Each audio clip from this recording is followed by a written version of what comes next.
Hi and welcome to lesson number 1 of section number 11. इस basically lesson में मैं आपको एस्टिमेट एक्टिविटी रिसोर्स के हवाले से बताऊंगा। जनरली जब मैं प्लानिंग की एक्टिविटीज़ बताया था और मैं हर बेसिकली सेक्शन के लेसन में बार बार इसको डिस्कस भी कर रहा हूँ, तो हम कहते हैं कि जी सबसे पहले तो हम ये देखेंगे कि हमें कितनी प्लानिंग करनी है, हमारा प्रोजेक्ट की टाइप क्या है, कॉम्प्लेक्सिटी क्या है, प्रोजेक्ट की लाइफ साइकिल क्या होगी। फिर हम ये बात करते हैं कि जनाब हमारे प्रोजेक्ट मैनेजमेंट के प्रोसेसेस क्या होंगे, जिसको देखते हुए या जिसको मद्देनज़र रखते हुए हमने इस प्रोसेस को चलाना है। फिर हम ये बात करते हैं कि हम जब प्रोजेक्ट की बात कर रहे हैं तो प्रोजेक्ट की रिक्वायरमेंट्स क्या हैं और रिक्वायरमेंट्स को हम किस तरह से जो है वो स्टेक होल्डर से सुनते हैं, समझते हैं और लिखते हैं और उससे एग्रीमेंट लेते हैं कि this is what they want. फिर हम उन रिक्वायरमेंट्स को किस तरह से स्कोप में कन्वर्ट करते हैं और हम साइन ऑफ लेते हैं, सबसे मुश्किल काम कि जी this is what we will give you at the end of the project. फिर हम बेसिकली उस रिक्वायरमेंट को ट्रांसपोज करते हैं to work breakdown structure and finally फिर हम उस वर्क ब्रेकडाउन स्ट्रक्चर के वर्क पैकेजेस को या डिलीवरेबल्स को डिकम्पोज करते हैं इनटू एक्टिविटीज़ में और फिर उन एक्टिविटीज़ को हम सीक्वेंस कर देते हैं। तो यहाँ तक तो हमने सेक्शन नंबर 10 तक इन चीज़ों को डिस्कस किया। अब सेक्शन नंबर 11 में हम ये देखते हैं कि जो हमने एक्टिविटीज सीक्वेंस की उन पे हम रिसोर्सेज को एस्टिमेट करने हैं। तो ये जो हमारे पास प्रोसेस है, process number 6 I would say 6.4, जिसमें हम ये बात कर रहे हैं कि एस्टिमेट एक्टिविटी रिसोर्सेज, तो यहाँ मकसद ये है कि हम ये आइडेंटिफाई करें कि हमारी एक्टिविटीज़ पर किस टाइप की जो है वो रिसोर्स चाहिए और कितनी रिसोर्सेज जो है वो हमें चाहिए। जनरली हम रिसोर्सेज को दो कैटेगरीज में डिवाइड करते हैं। हम एक कहते हैं मटेरियल रिसोर्स है और दूसरी हमारे पास जो है वो वर्क रिसोर्स है। अगर मैं एग्जाम्पल तो आप समझाना चाहूँ तो मैं कहता हूँ जी मटेरियल रिसोर्स का मतलब ये है कि वो जो इस प्रोजेक्ट में कंज्यूम हो जाएगी।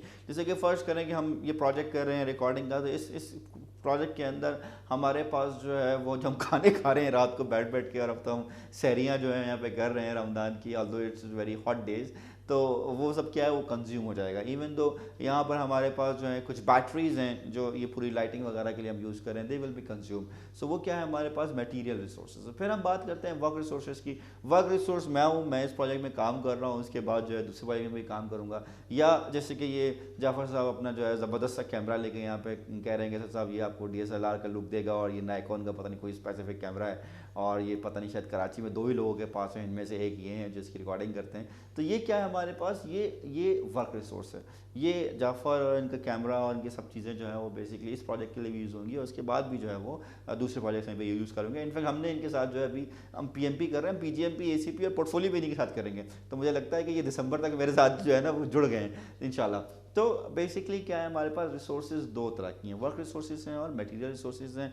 वर्क रिसोर्स में ह्यूमन भी हो सकते हैं और मशीनरी भी हो सकती है, जैसे कि मैंने अपनी एग्जांपल दी और मैंने कैमरे की एग्जांपल दी। और मटेरियल वो रिसोर्सेज जो कि कंज्यूम हो जाती हैं। इंटरेस्टिंग बात यह है कि जब भी मैं प्रोजेक्ट प्लान देखता हूँ मल्टीपल ऑर्गेनाइजेशन में जाके, तो उसमें सब कुछ होता है, रिसोर्सेज नहीं होती हैं। और मज़े की बात यह है कि अगर कोई रिसोर्सेज होगी तो इंटरनल रिसोर्सेज तो सिरे से ही नहीं होती हैं। वो ये समझते हैं कि जी हम चूंकि अपने रिसोर्सेज को पर मंथ सैलरी दे रहे हैं तो उसको तो ट्रैक करने की ज़रूरत ही नहीं है। तो इसका मतलब ये है कि हमें कभी भी रियल पिक्चर या रियल कॉस्ट तो आएगी ही नहीं।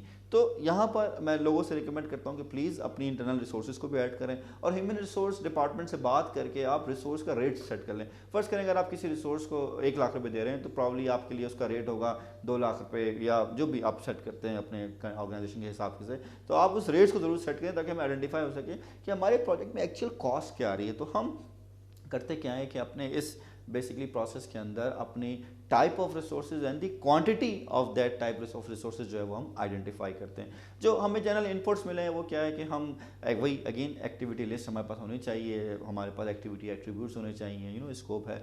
लेकिन यहाँ पर एक बड़ा इंटरेस्टिंग इनपुट जो उन्होंने ऐड किया वो है रिसोर्स कैलेंडर का। रिसोर्स कैलेंडर ये बता रहा है हमें कि हम किस तरह की रिसोर्स को कब किस तरह से इस प्रोजेक्ट में यूज़ कर सकते हैं, यानी को या मैं इसको दूसरे अंदाज में कहूँगा कि कौन कौन सी रिसोर्स मुझे कब कब या किस टाइम पीरियड पर जो है वो अवेलेबल होगी इस प्रोजेक्ट के लिए। So that's a very interesting input. और ऑल्दो ये जो रिसोर्स कैलेंडर है इसको प्रोजेक्ट मैनेजर मैनेज नहीं कर रहा होता है, इसको आपका या तो PMO मैनेज करेगा या आपको डिपार्टमेंटल रिसोर्स मैनेज करेगी। और अक्सर प्रोजेक्ट्स में कॉन्फ्लिक्ट्स क्यों आते हैं कि हमारी एक बेचारी रिसोर्स होती है, वो प्रोजेक्ट A में भी है, B में भी है, C में भी है और इवेंचुअली इसको पता ही नहीं वो किस प्रोजेक्ट में काम कर रही है। So resource calendar is a very very vital tool, और आप जाहिर सी बात है इसको मैनुअली कर नहीं सकते, you need to use any automated tool, चाहे आप कोई भी माइक्रोसॉफ्ट प्रोजेक्ट की खामा मार्केटिंग कर रहा हूँ वो यूज़ कर लें, प्राइमरा यूज़ कर लें, based on your organisation need आप किसी को भी यूज़ कर सकते हैं। फिर यहाँ पर अगर हम टूल्स की बात करें तो बड़े मज़ेदार टूल हैं, जैसे कि एक तो वही हर दफ़ा का बार बार डिफाइन किया हुआ एक्सपर्ट जजमेंट है। दूसरा हमारे पास है ऑल्टरनेटिव एनालिसिस। ऑल्टरनेटिव एनालिसिस ये है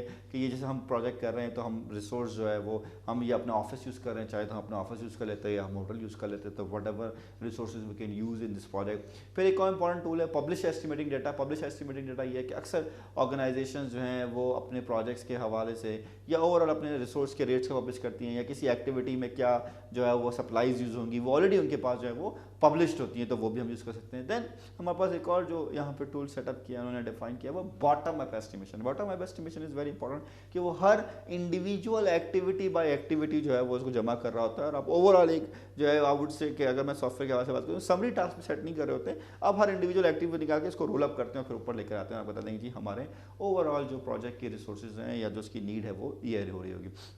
फिर हम यहाँ पे ज़ाहिर है ये सारे काम जो कर रहे होते हैं, अल्टरनेटिव एनालिसिस हो गया या बॉटम अप एस्टिमेशन को, ये इंडिविजुअली पेपर तो ना करने से रहे, ये हम बेसिकली कोई ना कोई प्रोजेक्ट मैनेजमेंट सॉफ्टवेयर जो है वो यूज़ करते हैं, उसके अंदर जो है हम उसको परफॉर्म कर रहे थे। जो हमारे पास मेनली अगर मैं कहूँ कि आउटपुट आ रहा था वो था कि जी हमारे पास हमारे रिसोर्सेज की रिक्वायरमेंट्स जो है वो आउटपुट आते हैं, और जैसे PMBOK ने डिफाइन भी किया एक्टिविटी रिसोर्स रिक्वायरमेंट्स के हवाले से। और दूसरा अनदर इंपॉर्टेंट आउटपुट जो है वो है हमारे पास रिसोर्स ब्रेक डाउन स्ट्रक्चर, कि हम अपने प्रोजेक्ट के रिसोर्सेज को कैटेगराइज कर लेंगे, जनाब ये मटीरियल रिसोर्सेज हैं, ये लेबर रिसोर्सेज हैं, ये मैनेजमेंट रिसोर्सेज हैं, और फिर हम उसकी बेसिस पर जो है वो फर्दर अपने डिसीजंस और एक्शंस को जो है वो परफॉर्म कर सकें। तो this process is a nutshell is a good process which guides अस कि हम अपने प्रोजेक्ट में किस टाइप की और कितनी रिसोर्सेज को यूज़ कर रहे होंगे। नेक्स्ट लेसन नंबर 2 में बेसिकली मैं आपको प्लान ह्यूमन रिसोर्स मैनेजमेंट के हवाले से बताऊंगा कि जी हम ह्यूमन रिसोर्स मैनेजमेंट को कैसे यहाँ पर यूज़ करते हैं और क्या हमारे पास जो है उसके बेनिफिट्स हो सकते हैं।